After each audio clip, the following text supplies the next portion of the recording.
Halo netizen olahraga.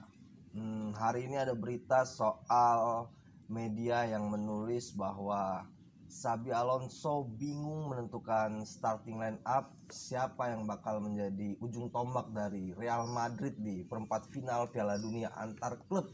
Apakah Gonzalo Garcia atau Kylian Mbappe yang sudah pulih dari sakit? Menarik karena Gonzalo Garcia ini adalah asli binaan Akademi Madrid, sedangkan Kylian Mbappe murni dari AS Monaco, kemudian ke PSG dan dibeli secara gratis oleh Real Madrid untuk memenuhi hasrat Los Galacticos jilid 3 dari Florentino Perez.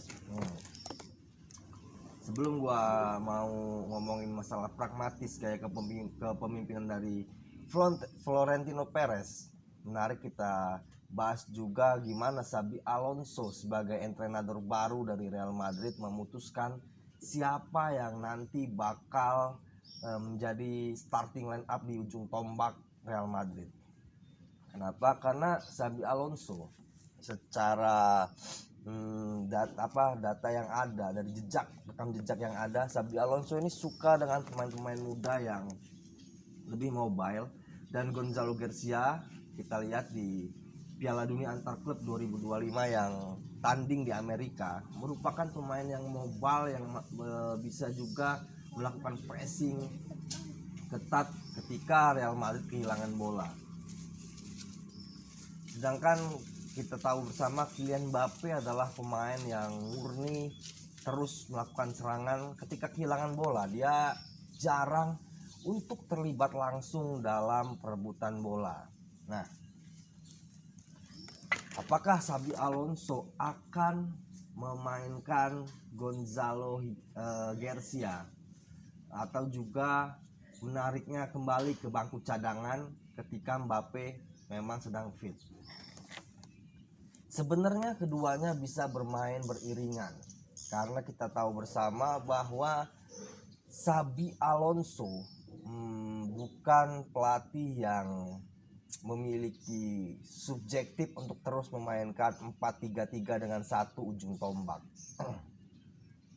Xabi Alonso bisa memainkan dua striker, tapi untuk 352 rasanya nggak mungkin Real Madrid untuk memainkan 352 untuk menduetkan Gonzalo Garcia dengan Kylian Mbappe. Kenapa? Karena Real Madrid punya winger penyerang yang kuat untuk mencetak gol atau melakukan penetrasi ke dalam kotak penalti, yaitu dua pemain Brazil, Rodrigo dan Vinicius Junior. Gak mungkin Xabi Alonso mencadangkannya, dan gak mungkin juga Xabi Alonso milih Gonzalo Garcia yang punya kuat untuk melakukan serangan balik pun dia kuat, seperti saat kita tahu Gonzalo Garcia bermain sangat mantap ketika Real Madrid jumpa Juventus. Dan gak mungkin juga untuk Xabi Alonso mencadangkan Kylian Mbappe. Kenapa? Kylian Mbappe adalah hasrat dari Florentino Perez. Namun sebelum membahas itu, menarik kita lihat statistik dari Gonzalo Garcia. Gonzalo Garcia ini sudah disiapkan oleh Ancelotti di musim kemarin juga. Dia banyak bermain di laga-laga kurang penting dari bangku cadangan, seperti saat melawan Real Sociedad, lawan Mallorca. Namun dari situ belum ada gol ataupun assist yang dia ciptakan. Nah, menarik kita lihat statistik dari Gonzalo Garcia.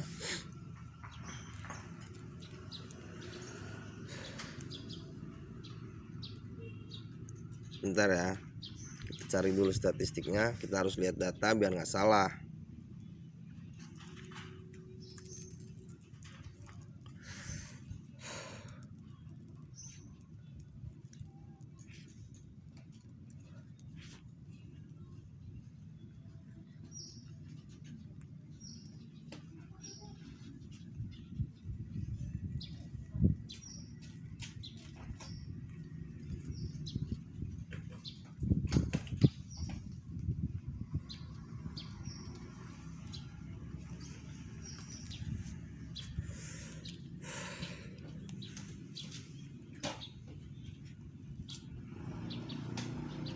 Ada iklan lewat pula ya kan, motor Karisma.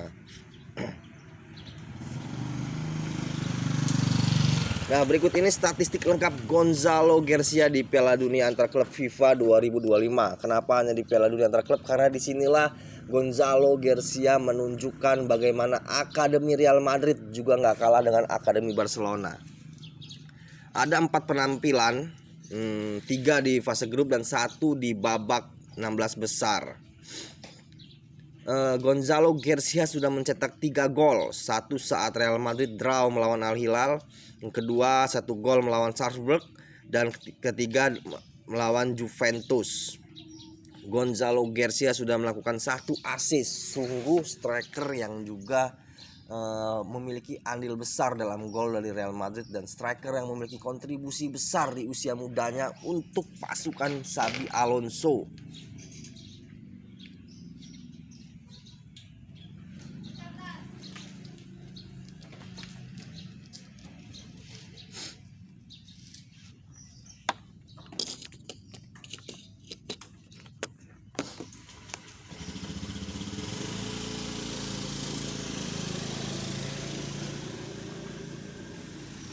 Meskipun gue yakin sebenarnya dari hati Xabi Alonso sebenarnya pengen banget untuk memaksimalkan peran dari Gonzalo Garcia.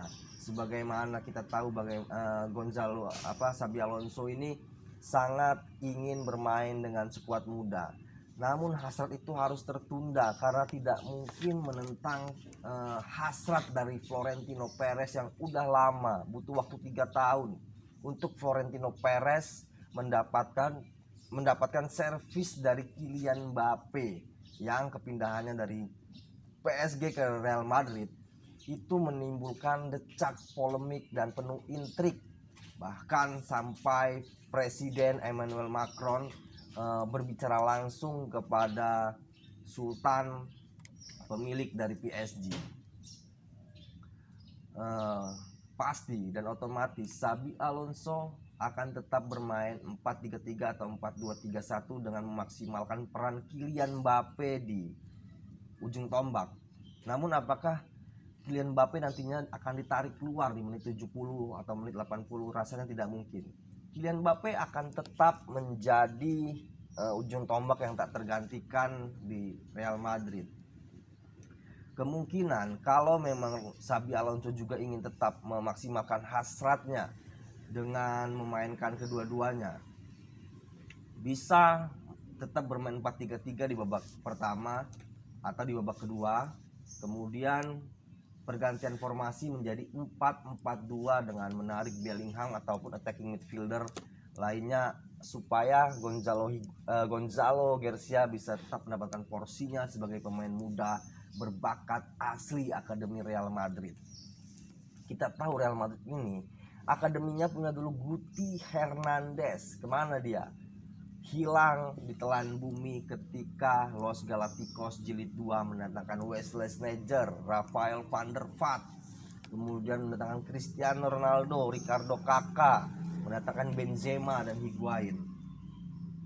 Ya kan, bahkan Raul Gonzalez pun harus ke Schalke pada saat itu ketika Los Galacticos Jilid 2 kedatangan Jose Mourinho.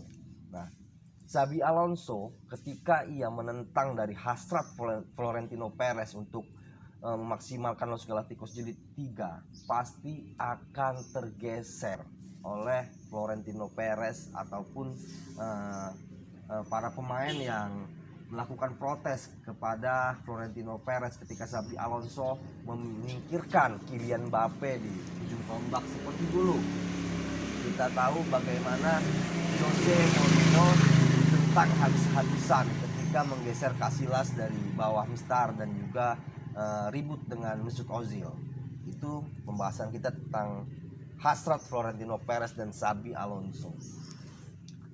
Paling mungkin sih gue pengen ngelihat itu Xabi Alonso bisa memaksimalkan formasi klasik dari Real Madrid 4-4-2, bisa 4-4-2 mutiara seperti Ancelotti, dengan memaksimalkan 1 gelandang bertahan dan 1 attacking midfielder seperti Bellingham.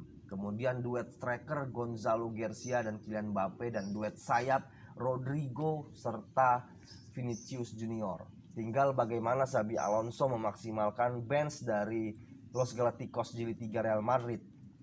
Menarik juga nih kita nantikan Los Galacticos Jilid 3 yang sempurna. Bagaimana Real Madrid di bawah Xabi Alonso membeli pemain sayap dan juga attacking midfielder dan satu striker cadangan untuk memaksimalkan permainan dari Real Madrid, sehingga Real Madrid memang benar-benar memiliki 22 atau 23 pemain yang siap tempur. Seperti dulu kita tahu ketika sayap kiri cedera ada Robben penggantinya, sayap kanan cedera ada Kakak penggantinya, ada Di Maria. Tapi sekarang Real Madrid sepertinya hanya punya Brahim Diaz di attacking midfielder yang memiliki nama besar dan permainan yang cukup epik ya. Dan di gelandang bertahan nih Real Madrid belum punya. Kenapa juga Xabi Alonso tidak membawa Florian Wirtz, justru membiarkannya diambil oleh Liverpool.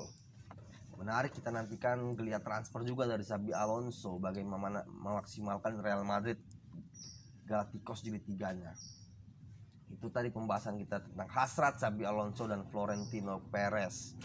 Yang menarik lagi adalah formasi dari Xabi Alonso ini untuk memaksimalkan Gonzalo Garcia dan Kylian Mbappe. Menurut gua 4-4-2 sempurna dengan dua central midfielder itu juga bisa dimaksimalkan Xabi Alonso dengan memaksimalkan Tchouaméni atau Camavinga dengan Bellingham. Kita tahu Bellingham juga posisinya sebagai posisi central midfielder asli ketika bermain untuk Dortmund. Lalu kemudian dia masuk sebagai attacking midfielder ketika dilatih oleh Ancelotti.